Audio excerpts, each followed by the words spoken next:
भगवान भी प्रवर्षण पर्वत पर विराजमान हो गए लक्ष्मण के सहित। सुग्रीव किष्किंधा में अपने राज परिवार के सहित आनंद पूर्वक रहने लगे और 4 महीने सुख सुविधाओं को प्राप्त करके सुग्रीव भगवान के कार्य को भूल गए। यही जीव का स्वभाव है। जब विपत्ति आती है तो भगवान याद आते हैं, और भगवान की कृपा से जब पुनः जीवन में सुख आता है तो जीव भगवान को भूल जाता है। दुख में सुमिरन सब करे, सुख में करे न कोई, और सुख में सुमिरन जो करे तो दुख काहे को। सुख समृद्धि मिल गई तो सुग्रीव ने भगवान को भुला दिया। भगवान लक्ष्मण से कहते हैं, सुग्रीवहु सुधि मोरि बिसारी। सुग्रीवहु सुधि मोरि बिसारी, सुग्रीवहु सुधि मोरि बिसारी। पावा राजकोष पुरनारी, पावा राजकोष पुरनारी। सुग्रीवहु सुधि मोरि बिसारी, सुग्रीवहु सुधि मोरि बिसारी। स्वार्थी भक्त ऐसे ही होते हैं।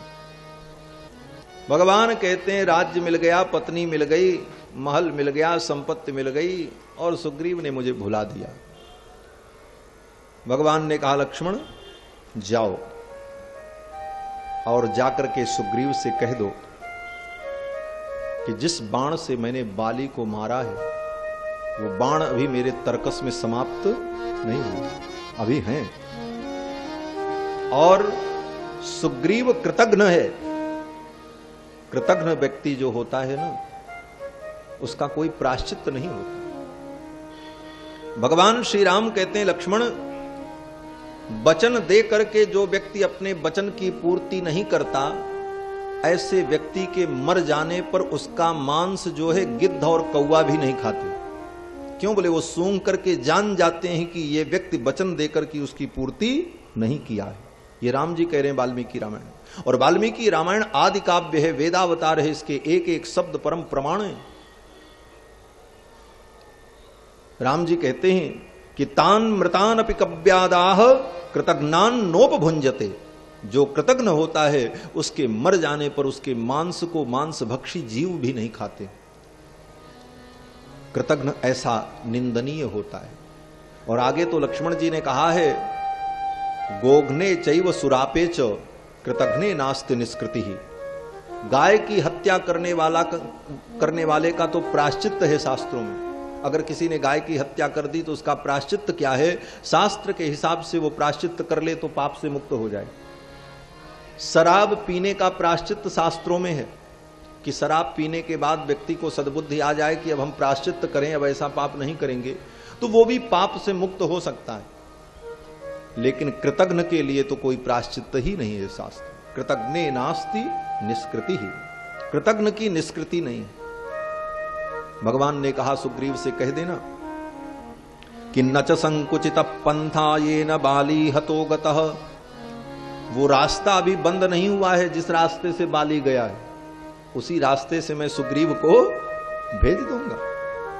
जाओ और जाकर के कह दो कि कल ही मैं बाली को, उस सुग्रीव को मार दूंगा।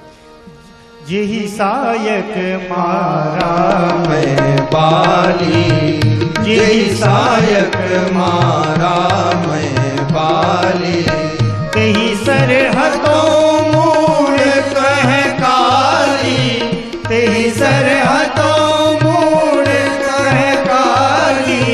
यही सायक मारा मैं बाली, यही सायक मारा मैं बाली। जिस बाण से मैंने बाली को मारा है उसी बाण से कल मैं सुग्रीव को मार दूंगा।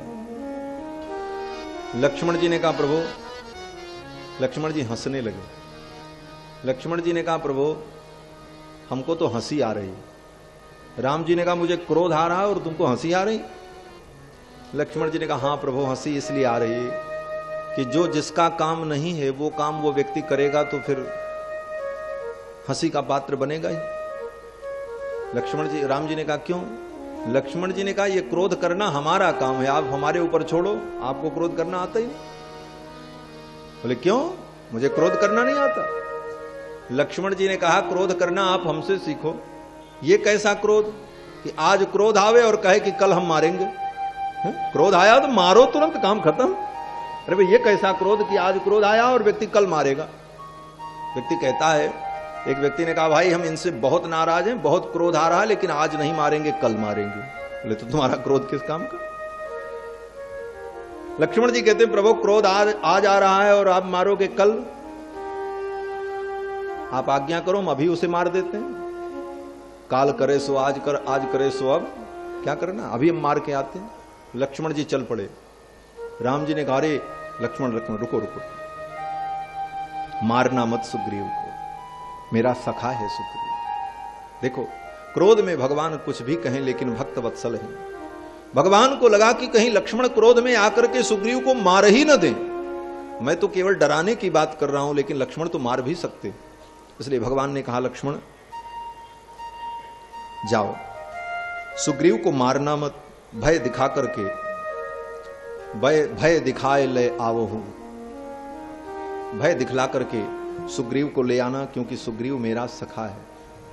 और लक्ष्मण जी गए हैं। लक्ष्मण जी के रोष को देख करके सुग्रीव जान गए और हनुमान जी ने, तारा ने, सब ने समझाया। लक्ष्मण जी का क्रोध शांत हुआ। फिर सुग्रीव दौड़े आए हैं और भगवान के कार्य में प्रवृत्त हुए। कथा बहुत है, समय केवल 10 मिनट अवशेष है, इसलिए अब 10 मिनट में ही सारी कथा सुना दें। बोले 10 मिनट में महाराज कथा कैसे हो जाएगी? बोले कथा तो 1 मिनट में भी हो जाती है और अनंत जन्मों तक भगवान की कथा को कोई पूर्ण नहीं कर सकता, क्योंकि अनंत की कथा तो अनंत है। हरि अनंत हरि कथा अनंता। और सुग्रीव ने फिर भगवान की सहायता की, बानरों को भेजा है। चारों दिशाओं में बानर गए। दक्षिण दिशा में जो बानर गए हैं उसमें अंगद जी, हनुमान जी और जामवंत जी थे। हनुमान जी महाराज को और बानरों को संपाति के द्वारा पता लगा, मैं देखूं तुम ना ही गीधई दृष्टि अपार। और फिर समुद्र पार करने की योजना बनी। श्री हनुमान जी महाराज ने समुद्र पार करने की जिम्मेदारी ली और एक छलांग में ही हनुमान जी महाराज समुद्र पार कर गए। जिम यमोघ रघुपति कर बाना, ते ही भांति चलेऊ हनुमाना। लंका में जाकर के मंदिर मंदिर प्रतिकर शोधा। जानकी जी को ढूंढा है, अशोक वाटिका में देखा। फल खाने के प्रसंग में युद्ध हुआ। मेघनाथ ने हनुमान जी को पकड़ा, बांध करके दरबार में ले गया, पूंछ में आग लगा दी। हनुमान जी ने पूरी लंका में आग लगा दी। देखो, जो भक्त की पूंछ में आग लगाता है उसी का घर जलता है। पूंछ का मतलब प्रतिष्ठा। ब्रह्मपुच्छम प्रतिष्ठा, वेद कहता है ब्रह्मपुच्छम प्रतिष्ठा। तो प्रतिष्ठा ही पूंछ है। लोग कहते हैं महाराज इनकी बहुत पूंछ है, जहां जाओ वहीं लोग इनको पूछते हैं। तो श्लेष अलंकार मान लो, यहां पर पूंछ का मतलब प्रतिष्ठा। और भगवान के भक्तों की प्रतिष्ठा से जो जलता है, जो भगवान के भक्तों की प्रतिष्ठा को जलाना चाहता है, उसका घर खुद जल जाता है। रावण ने हनुमान जी के पूंछ में आग लगाई तो हनुमान जी की पूंछ ने लंका को ही जला दिया। उलटी पलटी लंका सब जारी। और फिर चूड़ामणि लेकर के हनुमान जी आ गए। फिर तो समुद्र पर पुल बनाया, सारी सेना पार हुई। सुबेल पर्वत पर सेना रुकी। अंगद को भेजा। अंगद के समझाने पर भी रावण नहीं माना। युद्ध प्रारंभ हो गया है और उस युद्ध में मेघनाथ, कुंभकर्ण आदि का वध हुआ। मेघनाथ को लक्ष्मण जी ने मारा है और कुंभकर्ण को भगवान ने मारा। और भी अनेक वीर मारे गए हैं। अंत में रावण के साथ भगवान का द्वैरथ युद्ध हुआ है। ये द्वैरथ युद्ध बड़ा विलक्षण युद्ध था। राम जी के लिए देवता लोग दिव्य रथ लेकर के आए। उस रथ पर भगवान श्री राम विराजमान हुए और ऐसा युद्ध हुआ कि राम रावणयोर युद्धम राम रावणयोरिव। महर्षि वाल्मीकि कहते हैं राम रावण का युद्ध राम रावण के युद्ध के समान है। ऐसा युद्ध न कभी हुआ न होगा। रात दिन युद्ध चलता रहता था। कई दिनों तक युद्ध चला, बंद नहीं हुआ। रात दिन युद्ध चलता रहा। कभी आकाश में दोनों लोग रथ लेकर के चले जाएं, कभी पृथ्वी पर आ जाएं। इस प्रकार से भयानक युद्ध हुआ है। देवता और ऋषि मुनि इस युद्ध का दर्शन करते रहे। युद्ध के मध्य में महर्षि अगस्त आए हैं और अगस्त मुनि ने आदित्य हृदय स्तोत्र का उपदेश किया है भगवान को और कहा प्रभु इस स्तोत्र का अनुसंधान करके आप बाण का प्रयोग करो। फिर तो उस स्तोत्र का अनुसंधान करके भगवान ने बाण का प्रयोग किया और रावण का वध हो गया। रावण का वध किया भगवान ने, विभीषण को लंका का राजा बनाया और फिर विभीषण जी ने पुष्पक विमान प्रस्तुत किया है। पुष्पक विमान पर बैठ करके श्री जानकी जी को लेकर सपरिवार सपरिकर सभी बंदर भालुओं को लेकर के भगवान श्री अयोध्या आए हैं, प्रयाग में उतरे हैं और फिर प्रयाग से भगवान का विमान चला है नंदीग्राम के लिए। हनुमान जी महाराज ने जाकर के भरत भैया को सूचना दी और भरत भैया प्रसन्न होकर के दौड़ पड़े। अयोध्या में आनंद की लहर छा गई और भगवान जब अयोध्या पहुंचे तो अमित रूप प्रकटे ते ही काला। उस समय भगवान ने अपने अमित रूप को प्रकट किया। जितने अयोध्यावासी थे सबसे भगवान मिले, सब ही मिले, सबसे ठाकुर जी मिले। अमित रूप प्रकटे ते ही काला, जथा जोग मिले सब ही कृपाला। सबसे भगवान मिले हैं। सबको यही लगा कि वन से आने के बाद राम जी पहले हम ही से मिल रहे हैं। इस प्रकार भगवान ने अद्भुत लीला की और फिर गुरुदेव वशिष्ठ का आदेश हुआ।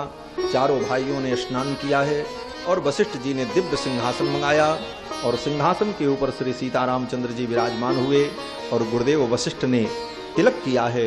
ब्राह्मणों ने वेद मंत्र का पाठ किया है और भगवान श्री सीतारामचंद्र जी अयोध्या के दिव्य सिंहासन पर विराजमान हुए। प्रथम तिलक वशिष्ठ मुनि कीना, प्रथम तिलक वशिष्ठ मुनि कीना, सुनि सब विप्रन आय सुदीना, सुनि सब विप्रन आय सुदीना, श्रुति बिलोक हर्षि महतारी, श्रुति बिलोक हर्षि महतारी, बार बार आरती उतारी, बार बार आरती उतारी, विप्रन दान विविध विधि दीने, विप्रन दान विविध विधि दीने, जाचक सकल अजाचक दीने, जाचक सकल अजाचक दीने, त्रिभुवन सिंहासन पर त्रिभुवन साई, सिंहासन पर त्रिभुवन साई, एक सुरन दुर्दुभि बजाए, एक सुरन दुर्दुभि बजाए, प्रथम तिलक वशिष्ठ मुनि कीना, प्रथम तिलक वशिष्ठ मुनि कीना, मुनि सब विप्रन आय सुदीना, मुनि सब विप्रन आय सुदीना। ब्राह्मणों ने वेद मंत्र का उच्चारण किया और गुरुदेव वशिष्ठ ने, वामदेव, जाबाली सभी मुनियों ने भगवान का राज्याभिषेक किया। आसाद्य नगरीम दिव्याम अभिषिक्ताय सीतया, राजाधिराज राजाय रामभद्राय मंगलम। ऐसे रामभद्र का मंगल हो, जिनकी मंगलमयी कथा का हम सभी लोगों ने आस्वादन किया। और फिर ठाकुर जी ने अयोध्या के सिंहासन पर विराजमान होकर के 11,000 वर्ष तक अपनी प्रजा का पालन किया है और फिर संपूर्ण प्रजा को लेकर के भगवान सुधाम गमन करते हैं। इन सारी लीलाओं का वर्णन लव और कुश ने किया है। इन कथाओं को हम लोगों ने भी सुना।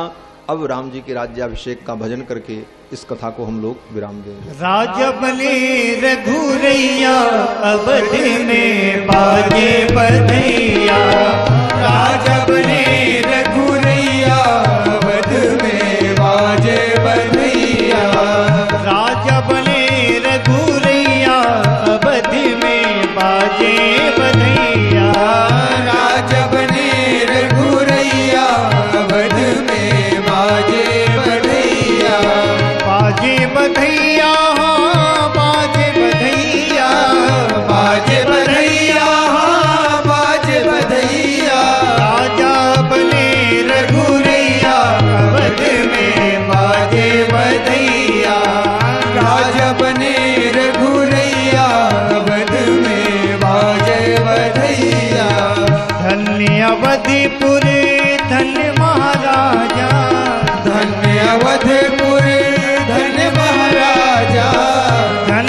कौशल्या मैया अवध में बाजे बधैया।